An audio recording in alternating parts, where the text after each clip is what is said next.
The rain was coming down hard enough to make people hurry. That should have been my first clue.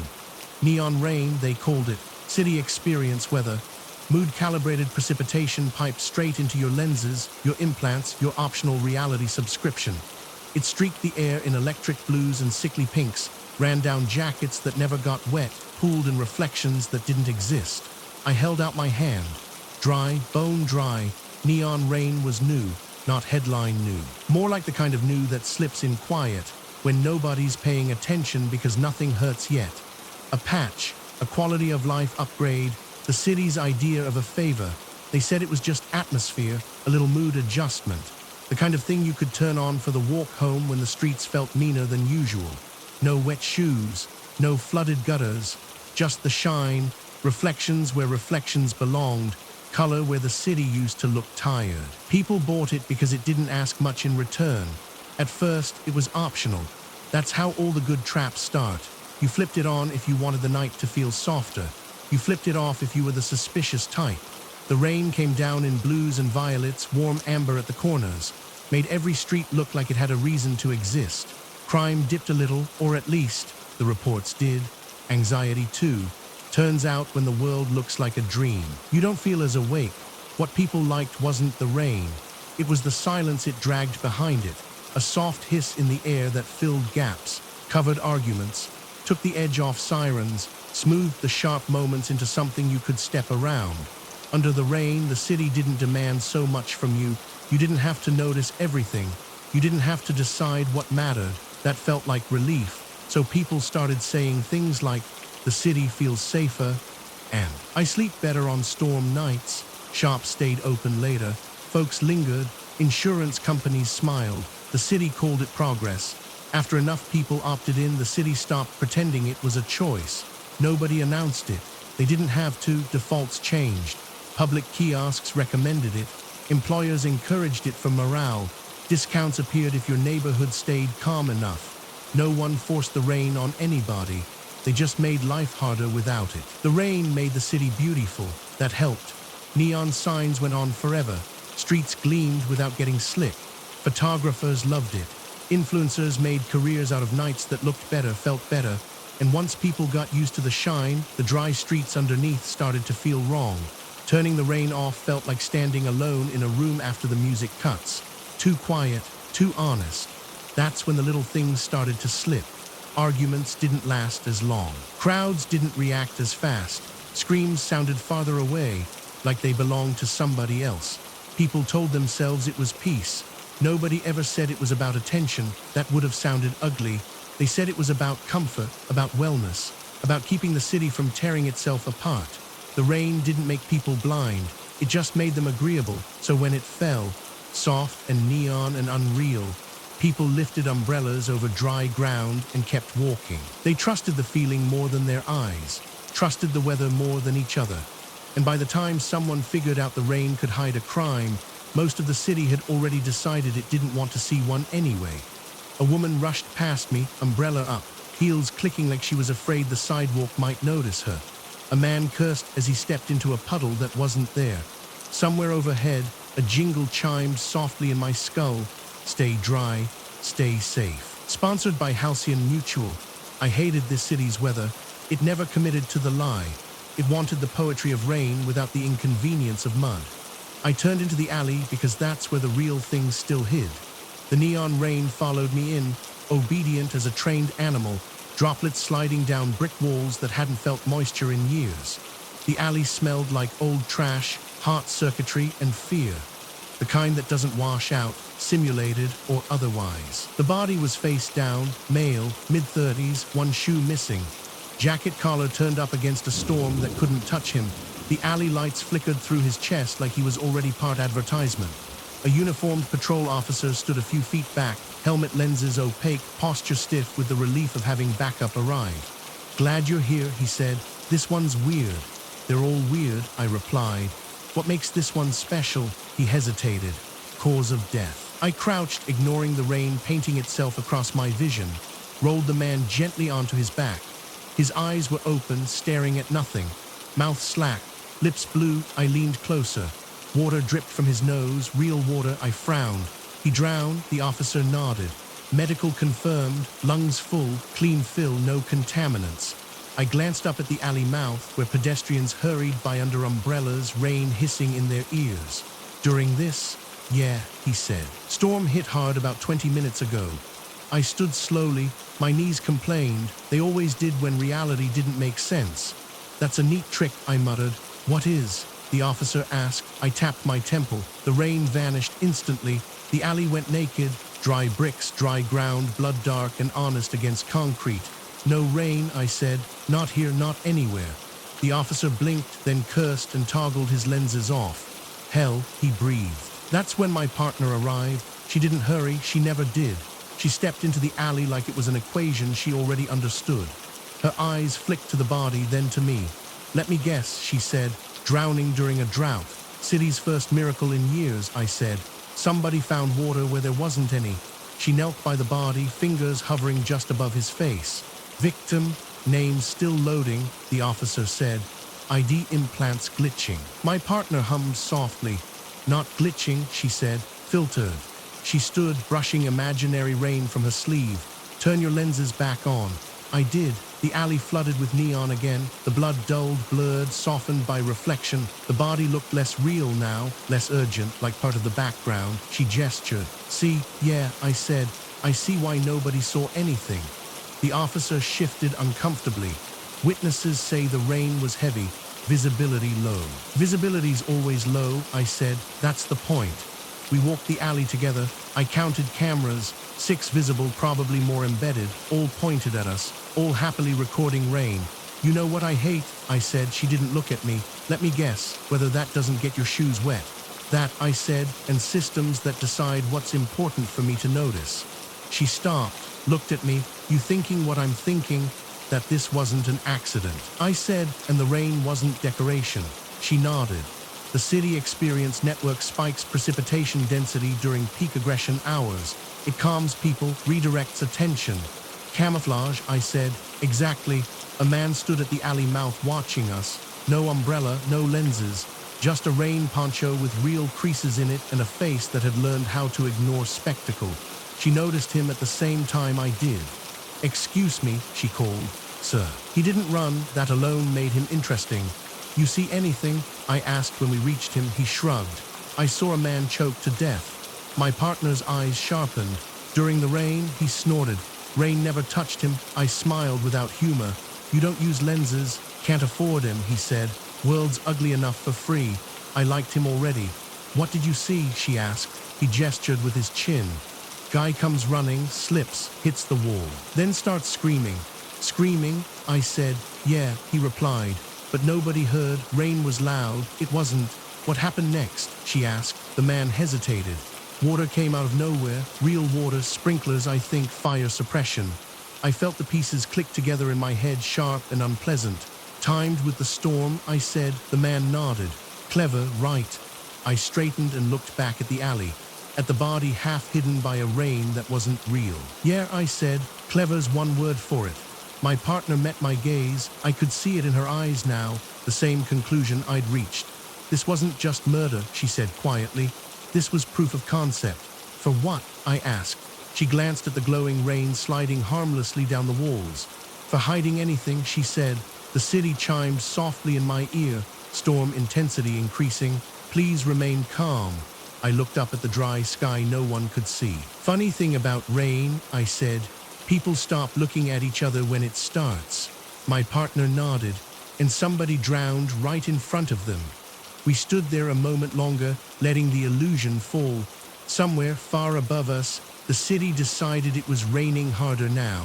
And for the first time that night, I felt cold. The patrol officer cleared his throat like he wanted to cough up responsibility. I can get you the cam feeds, he offered. Sure, I said. And I can get you a fish that rides a bicycle. Doesn't mean it'll be useful. My partner, Lynn, shot me a look that said, play nice, we need access. Then turned back to the officer with a smile that could open locked doors and close open mouths. Please, she said. We'll start with any footage that shows the victim entering the alley, and the system logs for the storm event, timestamp, intensity curve, any anomalies.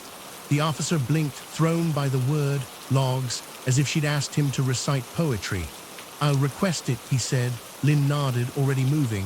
And the medical report, full toxicology, also check for water residue on his clothes, not just his lungs. The officer's eyes widened. How'd you? Because if the rain isn't real, I said, then someone brought real water to the party. He swallowed. Right. When he left, his boots made the same sound they always did on dry concrete. My lenses, meanwhile, insisted we were standing in a shallow puddle that mirrored neon signs from storefronts that didn't exist. Lynn looked at the street vendor again. Name? She asked. He shrugged. Name costs extra. Then I'll pay in honesty, I said. You saw something most people didn't. That makes you valuable. What do they call you? He considered us. Jax, he said finally. Everybody calls me Jax. Lynn nodded. Jax, you said the guy slipped. Like the ground went out from under him, Jax replied, but the ground was dry. I squinted toward the alley's center. So what made him slip? Jax pointed at the wall just below a rusted junction box. He hit that hard, like something yanked him. Lynn's eyes tracked the line of the brick. Not yanked, she murmured, redirected. I followed her gaze, a thin smear on the brick that my lenses tried to interpret as rain. I toggled them off just for a heartbeat. The smear stayed, clear, real. Water, I said, but not rain. Lynn's mouth tightened. Fire suppression lines, she said. Some alleys have them for old building code. An emergency spray outlet. She turned to Jax. Did you see where the water came from? Jax shrugged. It burst from above like a pipe coughed. And the victim? I asked. Jax rubbed his palm along his poncho sleeve. He screamed like he couldn't breathe, like his throat closed. Then the water hit him and he went down. My stomach did a slow, unpleasant twist. Water doesn't drown you in 10 seconds, I said. Lynn nodded. Unless you're already compromised. Or unless the water is the cover, not the method. I added. Jax leaned in a little, lowering his voice. You two always talk like that? He asked. Only when we're trying not to scream, Lynn said. I turned and watched the crowd moving past the mouth of the alley. Umbrellas bobbing, shoulders hunched. People flinching from a cold that wasn't there. They'd learned to behave for the overlay like trained animals. The city sold them sensations, and they paid with attention. You got a feed? I asked Jax. He snorted. I don't have lenses. I mean a cheap cam, old phone, anything, I said. Jax tapped his coat pocket. Got a relic, he said. Real camera, real pixels. Lynn's eyes sharpened. Can we see it? Jax hesitated. Then he pulled out a battered device, screen cracked like it had survived a riot, which meant it probably had. He thumbed through shaky footage and stopped. There, he said, the video was grainy, dark, but it was honest. No neon rain, no shimmering reflections, just an alley, a man running into it, stopping, turning as if someone had called his name, then nothing visible, but the man's body jerked as if struck. He stumbled backward, slammed shoulder first into the brick by the junction box and slid down. His mouth opened. Even through silent footage, you could see the shape of his scream. Then, water, a sudden spray from above, catching the man full in the face and chest. He spasmed. His hands clawed at his throat. He rolled, tried to crawl, failed. His legs kicked twice, then still. Lynn stared at the screen, jaw tight. He didn't drown, she said. He suffocated. I nodded slowly. Someone closed his airway, then baptized him to make it look poetic. Jax watched us like we were translating a language he hated but needed. So it's murder, he said. It was always murder, I replied. Question is, how did they do it with a crowd watching and cameras rolling? Lynn tapped the screen. Because most cameras weren't rolling. This, she said, they were rolling the rain. As if the city heard her, the overlay thickened. The neon droplets got brighter, more dramatic, streaking like slow fireworks across my vision. A soft chime whispered in my ear. Storm event, Serenity Tier, sponsored by Halcyon Mutual. I felt my teeth grind. Lynn looked toward the alley cameras. We need their footage, she said, and the storm metadata. If the storm density increased at the exact moment the victim was attacked, then it wasn't a storm, I finished. It was a curtain. Jax tucked his camera away. You're gonna tell people? He asked. Lynn's eyes flicked to the passing crowd. People don't like being told they're blind, she said. They like being told they're safe. I glanced at the body again. Even through the overlay, his face looked wrong. Too still. Too final. Safe, I said. is what they sell right before they take something. We left the alley and moved into the flow of pedestrians. My lenses painted rain across the boulevard so thick it made everything dreamy. That was the point. Dreamy people don't ask hard questions. They don't notice a struggle. They don't see a hand on a throat. Lynn toggled her lenses off, then on again, testing. The rain's not just visual, she said. What do you mean? I asked. The audio layer, she replied. Listen, I did. With lenses on, the rain hissed like 1,000 tiny secrets. It filled every gap, smoothed every silence, made the world feel gentle. I toggled them off. The city was loud in a different way, a raw way, engines, footsteps, a distant argument, a dog barking at someone it couldn't convince to leave. I toggled them on again. The hiss returned, swallowing edges. Lynn's eyes were cold.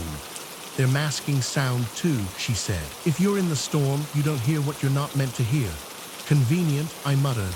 Designed, Lynn corrected. We reached the corner where a public kiosk glowed, its screen showing the storm forecast like weather had suddenly become a moral choice. Beneath it, a headline scrolled, Serenity Storm Event Extended, Citywide. Lynn stared at it.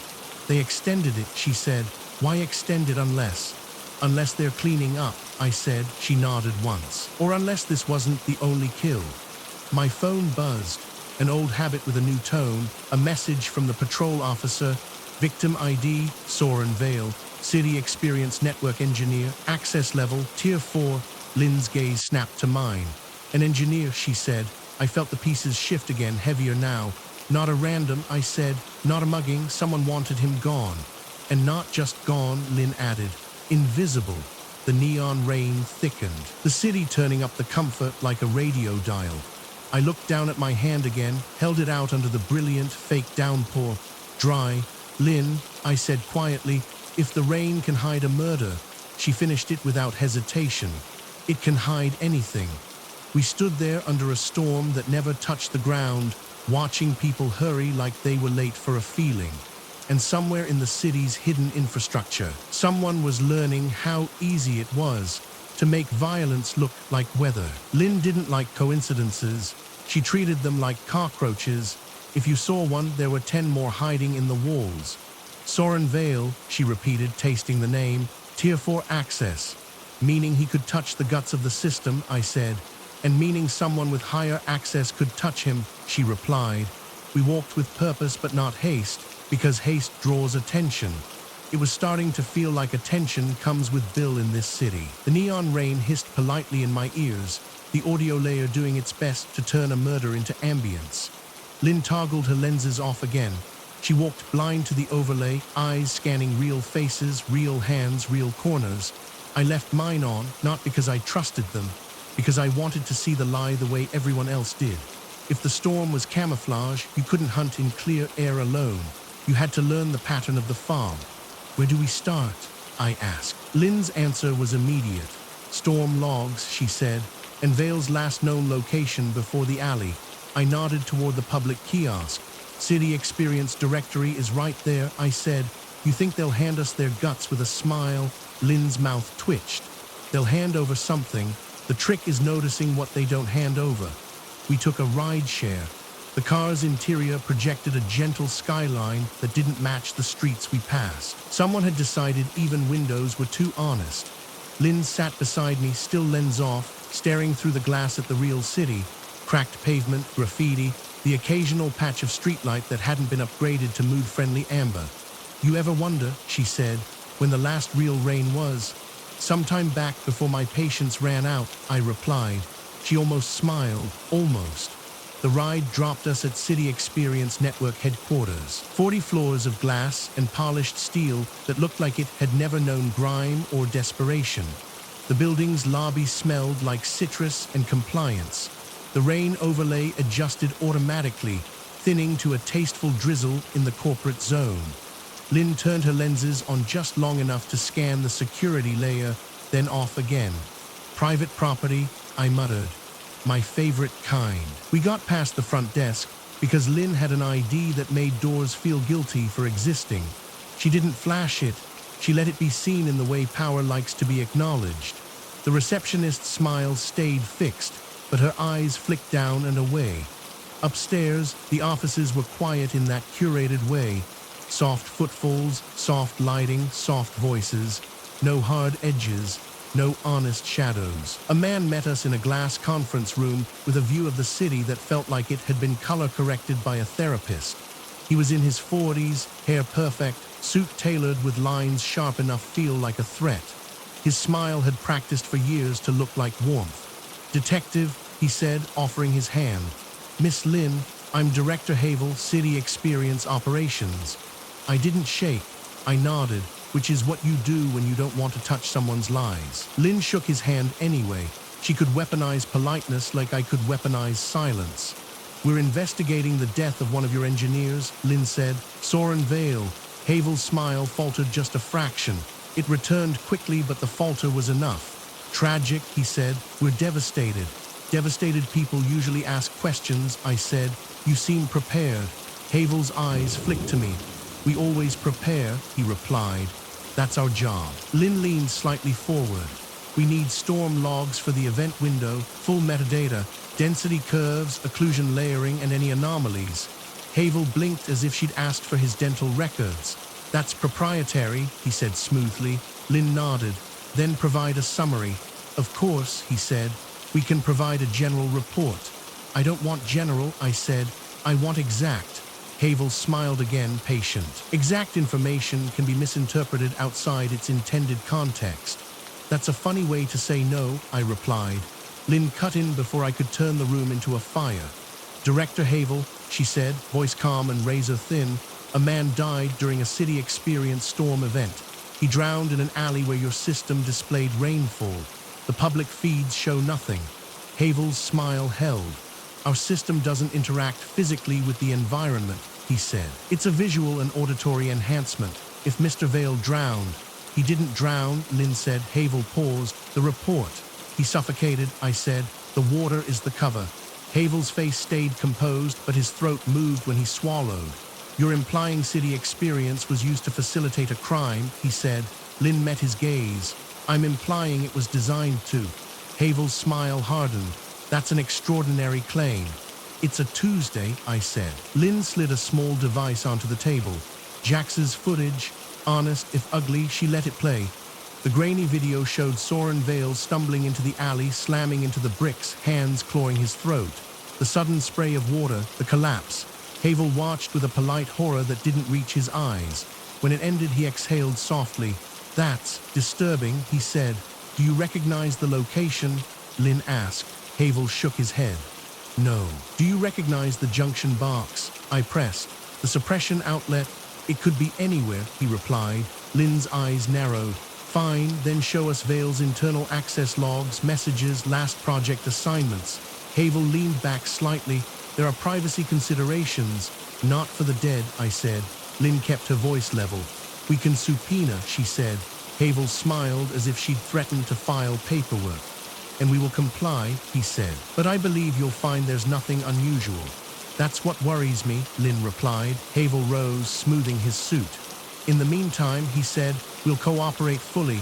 Our system exists to keep the city calm." "Calm," I echoed. "A city so calm it never notices who's bleeding."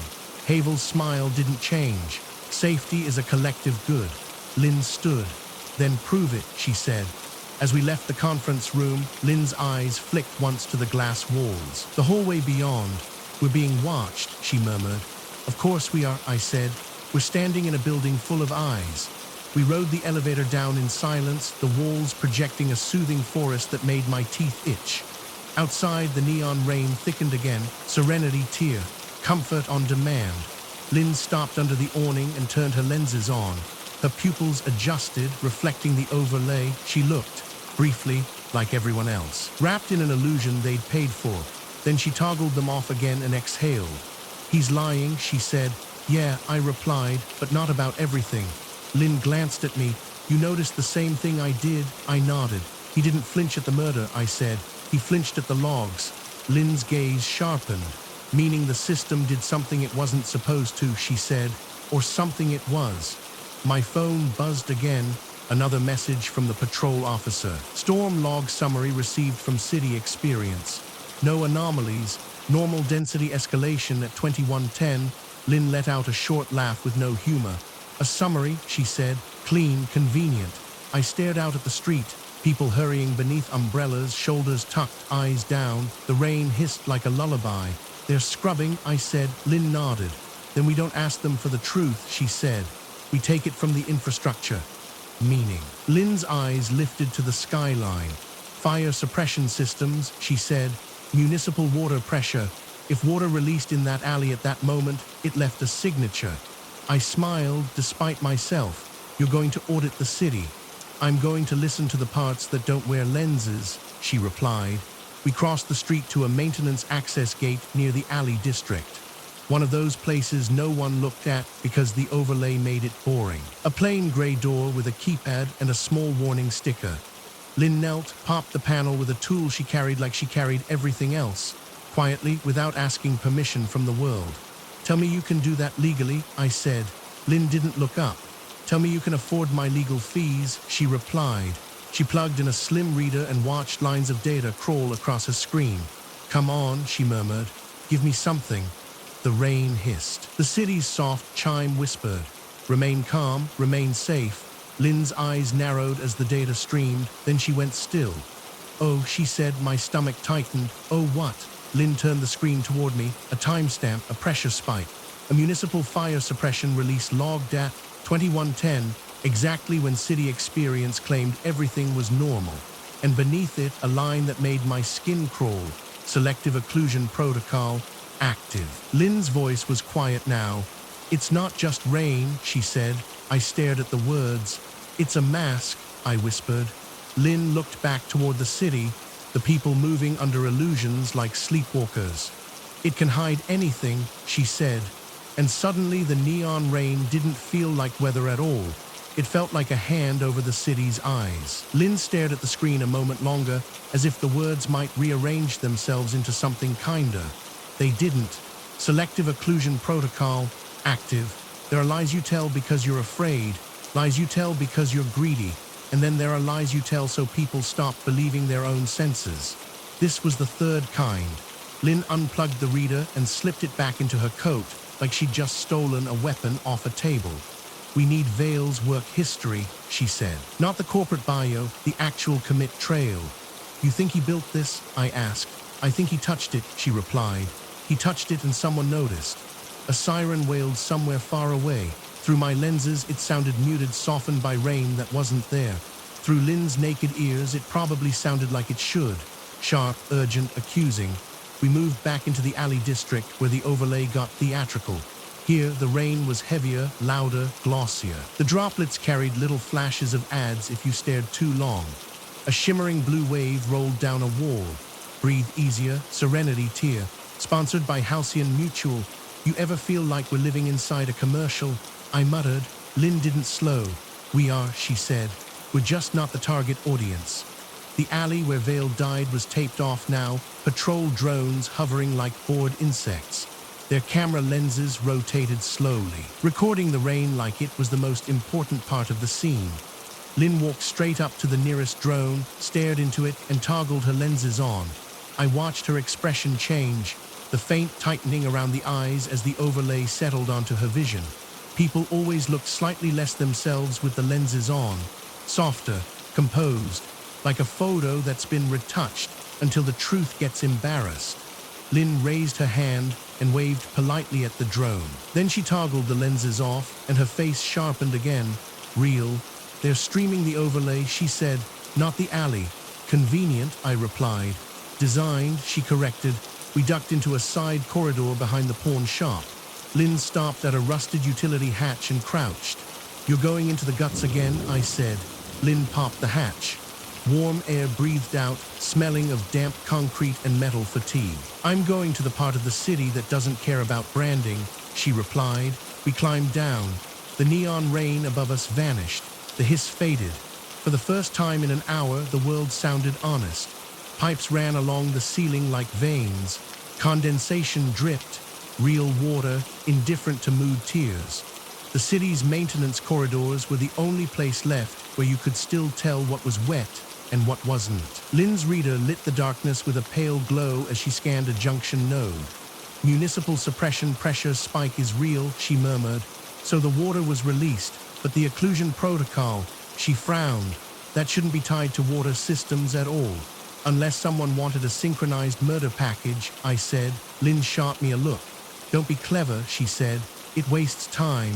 That's rich, I muttered, coming from the woman hacking the city. We followed the pipes to a service hub, an old concrete room with a panel of breakers and a faded sign that read, "Safety systems, do not modify," in 3 languages no one respected anymore.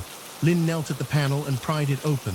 Wires and fiber lines nested inside like a living thing. She connected her reader. Data scrolled. "Show me the calling process," she whispered.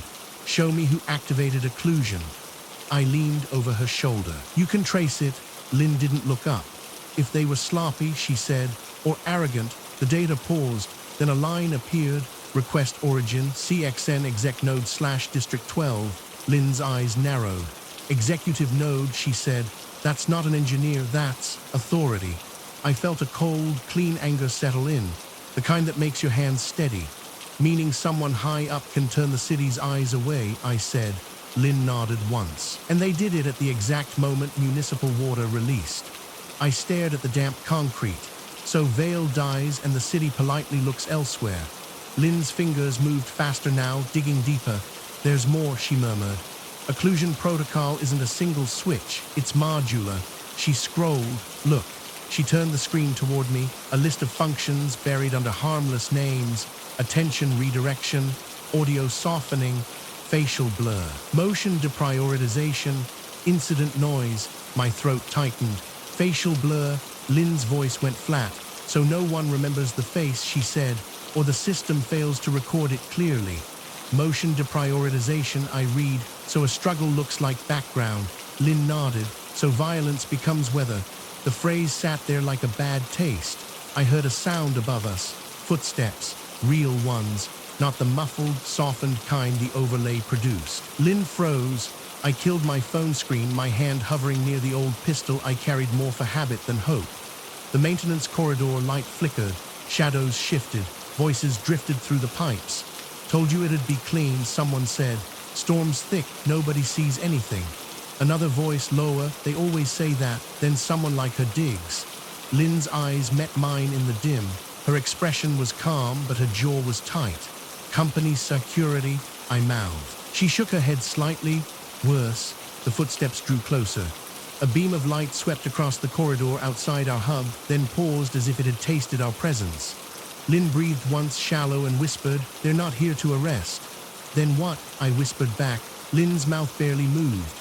"To erase," she said. The light moved again, slower now. A shadow fell across the crack beneath the door. Someone tried the handle, locked. A beat of silence. Then a soft click. The sound of a lock being politely convinced. Lynn's hand slid into her coat, pulling out a small device the size of a coin. She held it up between us. "EMP puck." 2 seconds, she mouthed. I nodded. The door swung inward. 2 men stood there in matte raincoats that looked too new to belong underground. Their faces were blurred, not by my lenses. I wasn't wearing them. The blur sat in the air itself, as if reality didn't want to commit their features to my memory. That scared me more than a gun. The first man raised a hand, palm out like a traffic cop. "Miss Lynn," he said calmly, "you're interfering."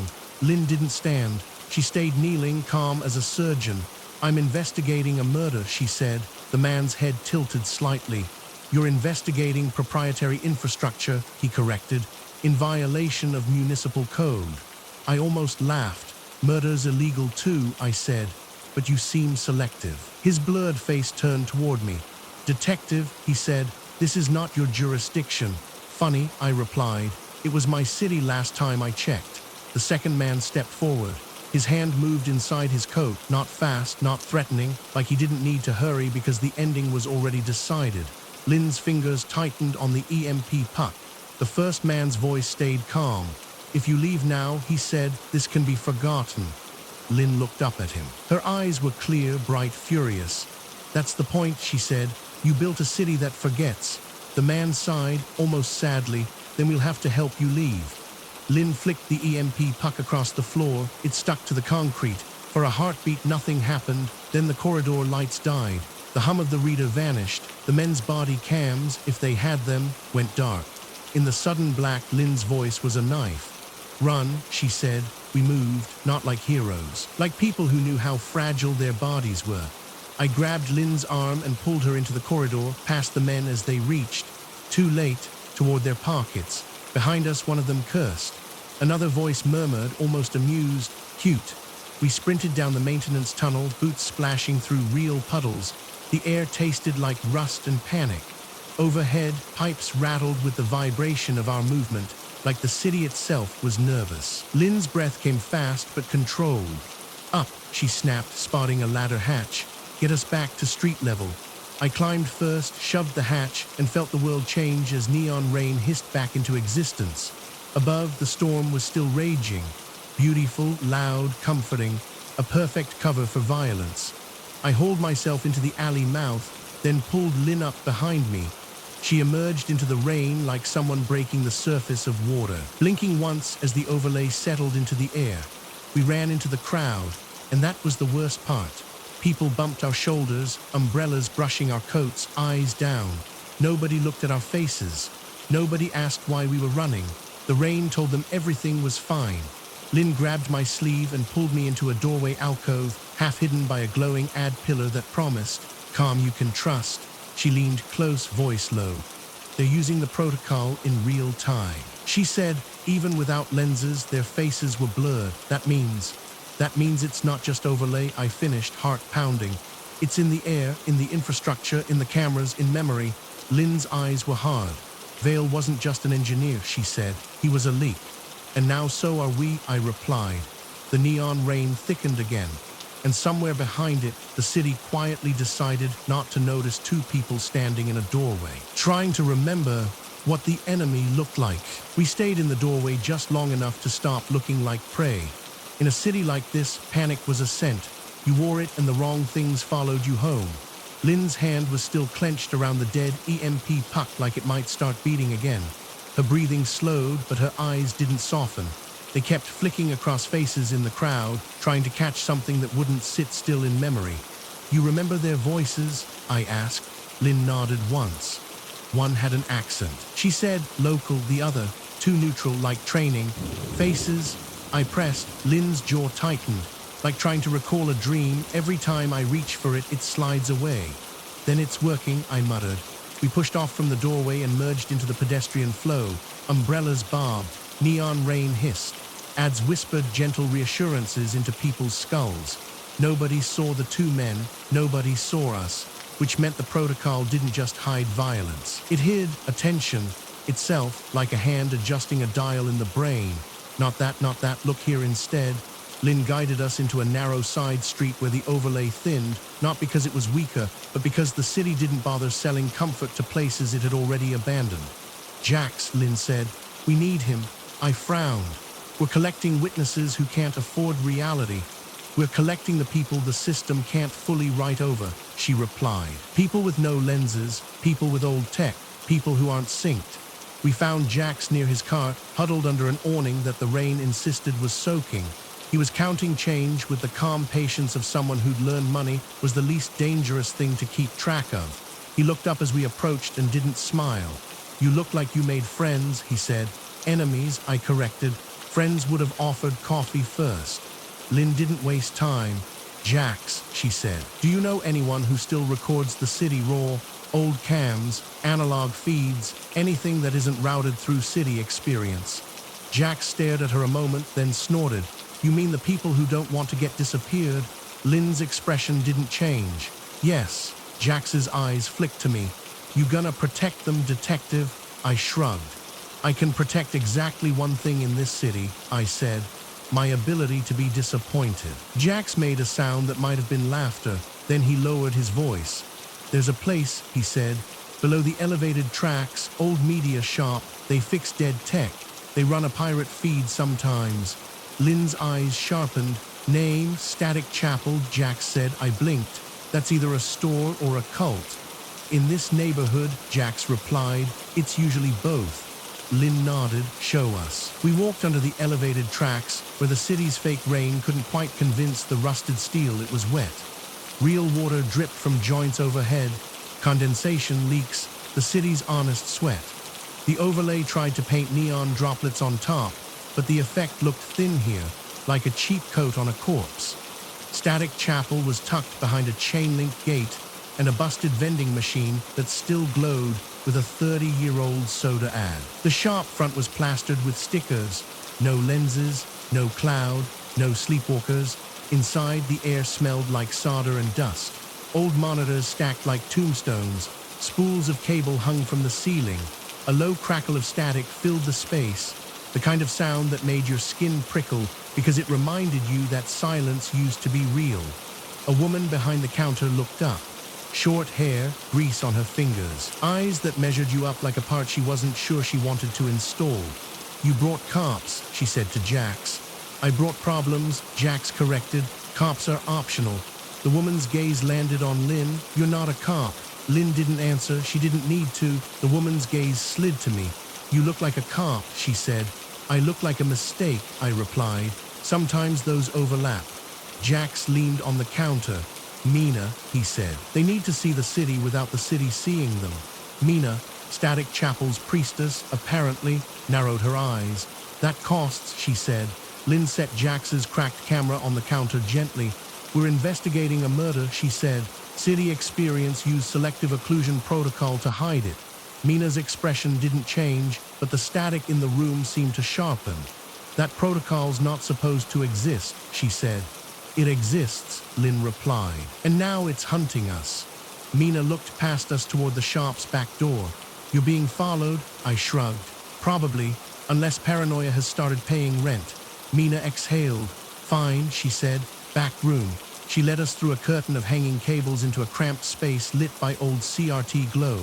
A wall of monitors displayed grainy city footage, raw feeds from street corners and alleys. The image was uglier than the city's curated view, but it was honest. People looked tired, streets looked dirty, the rain looked absent. Lynn's shoulders eased a fraction. "No overlay," she murmured. "No cloud routing," Mina said. "These are hardline taps, old infrastructure. The city forgets they exist." She pointed at one monitor. "That's District 12, alley sector, the one you asked about." The feed showed the alley where Soren Vale died, taped off, drones hovering. "What do you want?" Mina asked. Lynn leaned forward. "Playback at 2110, she said. "I want to see what the city hid." Mina's fingers danced over a keyboard. The footage jumped back. The alley emptied, then filled with a man, Vale, running in. The image was clear enough to see him glance behind him, terrified, then movement at the alley mouth. Two figures stepped in. Even on the raw feed, their faces shimmered, not blurred by compression, not hidden by darkness, shimmered. Mina cursed softly. "They're injecting occlusion into the cameras," she said, "not just lenses." Lynn's eyes narrowed. "Can you isolate their silhouettes?" Mina tried. The moment she zoomed, the image broke into crawling pixels. The figures became smears of light and shadow. "They built it to resist focus," Mina muttered, "like it knows when you're trying to look." A sound from the shop's front, faint but real. The bell on the gate outside. Jack stiffened. "Someone's here," he whispered. Mina killed the monitor audio. The static became louder by contrast. "Back exit," she said, already moving. Now, Lynn didn't move yet. She stared at the feed, eyes locked. Vale stumbled, hit the wall, clawed at his throat. The suppression spray erupted. He fell, and in that moment, just before he collapsed, Vale turned his head toward the camera. He looked straight into it, not like a man searching for help, like a man trying to send a message. Lynn froze. "Pause," she said. Mina paused the feed. Vale's face filled the monitor, sweat, terror, and something else. Intent, his mouth was open, forming a word. Lynn leaned closer. "Enhance," she said. Mina snorted. "We're not in a movie." "Try," Lynn said, voice tight. Mina cursed again and ran a frame interpolation. The image sharpened just enough. Vale's lips formed two syllables. Lynn read them silently, then aloud. "Harvel," she whispered. My stomach dropped. "Director Havel." Mina looked between us. "Well," she said, "that's a name you don't say unless you want your life to get shorter." Jack swallowed. "You're sure?" Lynn's eyes were cold. "He tried to tell us," she said, with his last breath. The bell on the front gate rang again, more insistent. A heavy knock followed. Mina's face tightened. "They're not here to shop." The static in the room seemed to rise like a storm gathering without visuals. Lynn turned to me, voice low and urgent. "We have motive," she said. "Now we need proof." I stared at the monitor where Vale's mouth still shaped Havel's name like a curse. Outside, the knock hit again, harder, and the neon rain above the city kept falling, comforting everyone who wasn't about to be erased. The knock came again, not loud this time, confident. Mina didn't look up from the console. "That's not security," she said quietly. "That's housekeeping." Lynn closed her eyes for half a second, then opened them with a clarity that hurt to look at. "We're out of time." Jax hovered near the back exit, hands shaking despite himself. "You can still run," he said. "Both of you." Lynn shook her head. "Not with this," she said, lifting the drive. "Not anymore." The neon rain outside hissed louder, as if the city sensed the word evidence and wanted to drown it. Mina shoved a second drive into my coat pocket.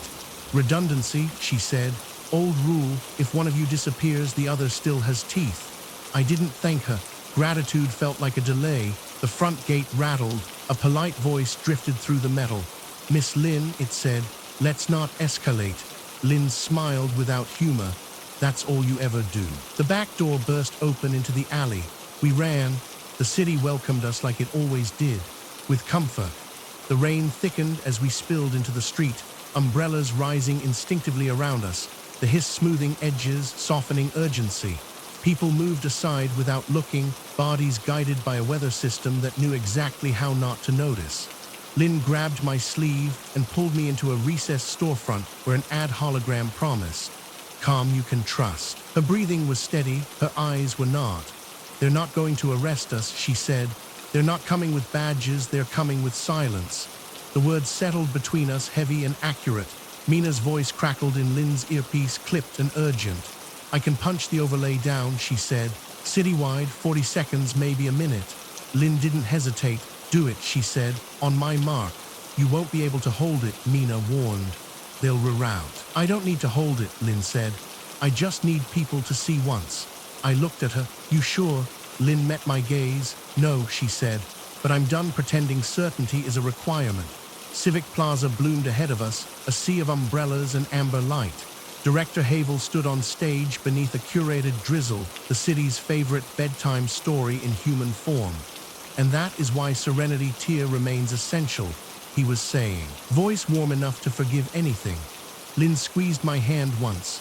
"Mark," she said. The rain vanished. The hiss died. Silence, real silence, fell over the plaza like a dropped plate. People froze mid-motion, umbrellas half-raised, mouths open as the city's comfort was yanked away. A child laughed, sharp and startled. Someone swore, someone else cried. Havel blinked. The smile slipped. Lynn stepped forward into the open. I followed. Security hesitated. Not because they didn't see us, but because the protocol that told them what mattered had just gone missing.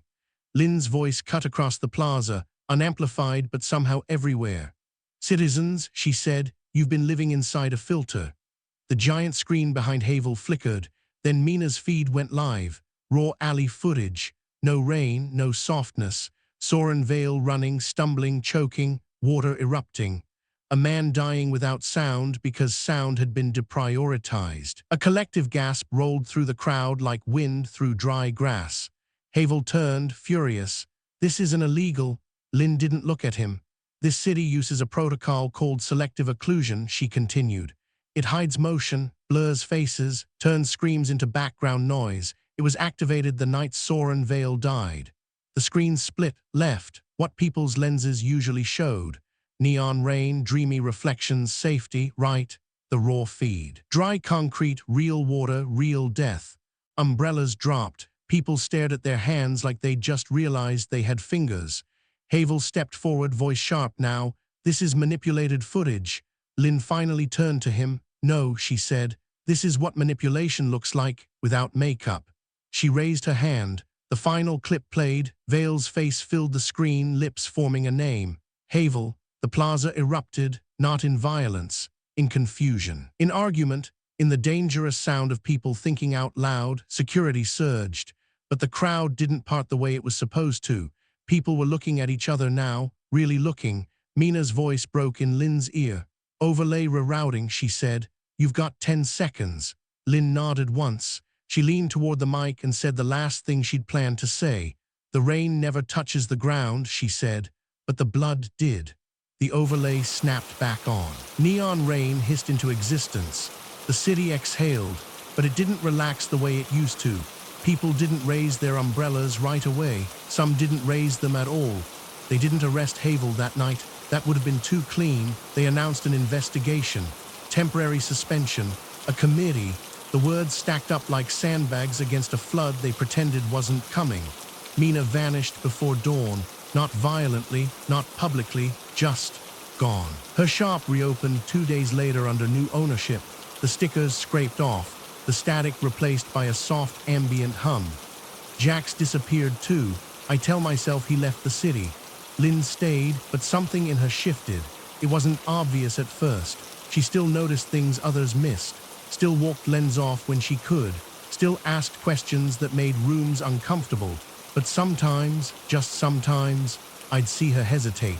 A scream would cut through the street, and she'd turn a fraction of a second late. A face would blur in a crowd, and she'd blink like the memory didn't want to stick. "They tuned you," I said to her one night as we stood under an awning, real rain finally falling. Cold, inconvenient, honest. Lynn didn't deny it. Lightly, she said, "Enough to sand the edges." "Can they undo it?" I asked. She shook her head. "They don't undo," she said. "They normalize."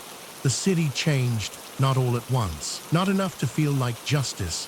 The rain shut off more often now, sometimes for hours, sometimes for days. When it came back, people noticed. Some complained, some flinched. Crime went up, so did reports, so did arguments, so did people looking at each other instead of the weather. Havel resigned 6 months later. Health reasons, no charges. He vanished into advisory boards and quiet wealth, the way men like him always did.